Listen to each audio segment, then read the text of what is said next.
Hey, it's Clay Trader, and this will be a video chart on ticker symbol ITCI. We will take a look at the 15-minute time frame. Real quick, what do I mean by 15-minute in case maybe you're new to charts? Instead of each one of these candlesticks here representing 1 day's worth of price action, which is what you would normally see, each one represents 15 minutes. So while this here may look like a few weeks worth of time, it's actually just today's price action broken down into 15-minute time slices. I like to use this time frame. I think does a good job of telling the quote-unquote story of the price. And in this situation, makes mapping out a very logical question quite straightforward. And that question revolves around the fact that today was a very nice move in terms of a bounce. I mean, when you consider that at one point the price was all the way down there and then ultimately closed all the way up there, like I said, I think everybody would agree, yeah, good solid bounce on the bull's part. But that does lead into the next question, the very logical question. But is there any sort of true power behind this bounce? Is there any sort of genuine strength? Or is this just some sort of knee-jerk reaction, dead cat bounce type move? I have no idea, but like I said, by using charts, we can make answering that question very straightforward. And in my mind, it all revolves around a single point, and that point is down here at $9.50. Why is $9.50 so important? Well, hopefully we can all agree on the logic that price movements with genuine power, with true strength, the price is going to progress forward. The price is not going to go back to where it was.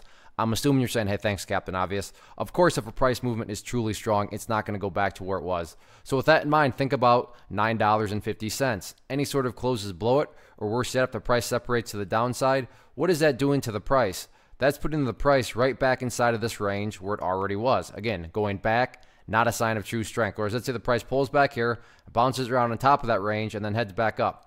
What would you have in this situation? Well, you'd have a set of lows right here. You'd have this previous set down there. If you picture each of these as stair steps, well, hey, now you have stair steps starting to progress in the upwards direction, and that's the name of the game. That's what you want to see. Truly strong moves are going to make progress as time unfolds, and I'm just defining and quantifying quote-unquote progress as $9.50. In regards to levels of resistance, pretty straightforward at this point in time. It's all about the purple line there, which is the famous 50-period simple moving average. I realize the line's kind of somewhat far up there, but keyword there being moving. So as time goes by tomorrow, this line's going to continue to move its way downwards and get more and more relevant. So if this upwards move is going to continue, it'll be very interesting to see how the price acts up around that moving average, which again, acting as resistance. All in all though, no doubt about it, any way you slice it, very nice bounce on the bulls part. Now it's just a question of can the bulls build upon this momentum the remainder of the week? We shall see.